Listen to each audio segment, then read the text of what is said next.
The reported change in travel arrangements for Prince George and Princess Charlotte, prohibiting them from traveling together, has sparked considerable discussion and speculation. While the royal family has not publicly confirmed the reasons, this decision reflects a long-standing, albeit unspoken, policy prioritizing the safety and security of heirs to the throne.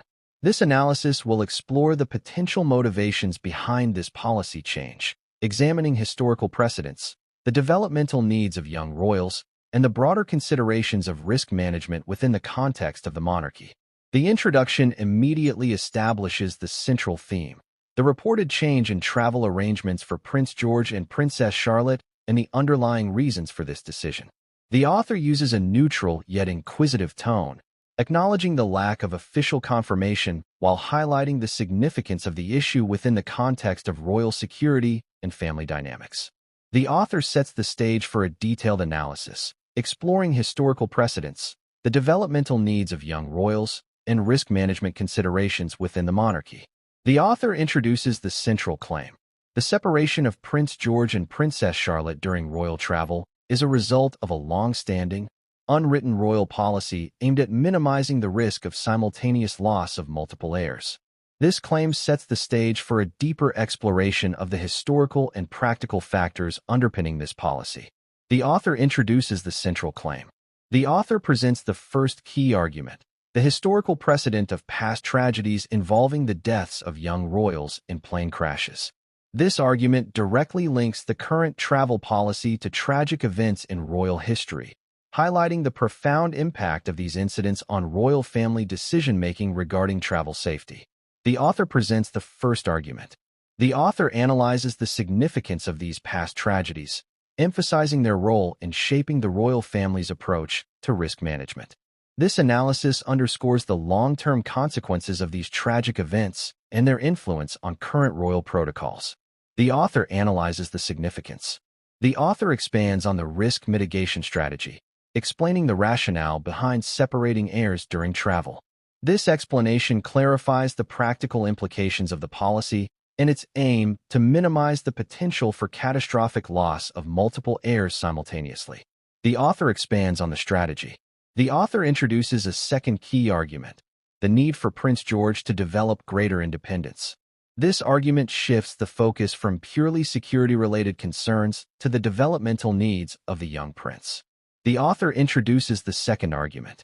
The author elaborates on Prince George's observed reliance on Princess Charlotte in public settings, suggesting that enforced separation during travel could be a strategy to foster self-reliance and adaptability. This elaboration provides context for understanding the policy's potential impact on Prince George's personal growth and emotional development. The author elaborates on Prince George's reliance. The author discusses the potential challenges and complexities of implementing this policy, acknowledging the emotional impact on the family. This discussion acknowledges the human element within the context of royal protocol and the potential difficulties of separating siblings, particularly given their close bond. The author discusses the challenges.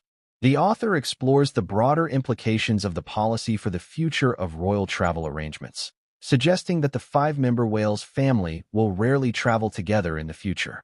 This exploration highlights the long-term consequences of the policy and its impact on public appearances and family dynamics.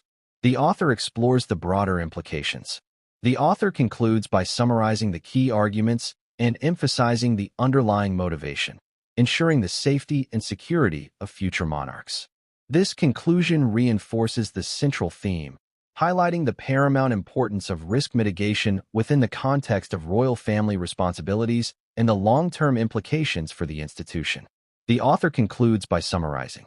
The overall tone is analytical and explanatory, aiming to provide a nuanced understanding of the complex factors influencing royal travel decisions. The author avoids speculation and focuses on presenting plausible explanations based on historical context and the practical considerations of royal security and the developmental needs of young royals. The analysis suggests that the reported separation of Prince George and Princess Charlotte is not a capricious decision, but rather a carefully considered policy rooted in historical tragedy and informed by a commitment to ensuring the safety and well-being of future generations of the royal family. The decision reflects a delicate balance between family dynamics, the developmental needs of the young prince, and the significant responsibilities associated with maintaining the British monarchy. The author concludes by suggesting that this policy, while potentially emotionally challenging for the family, ultimately reflects a pragmatic and responsible approach to risk management within the context of the monarchy's unique circumstances.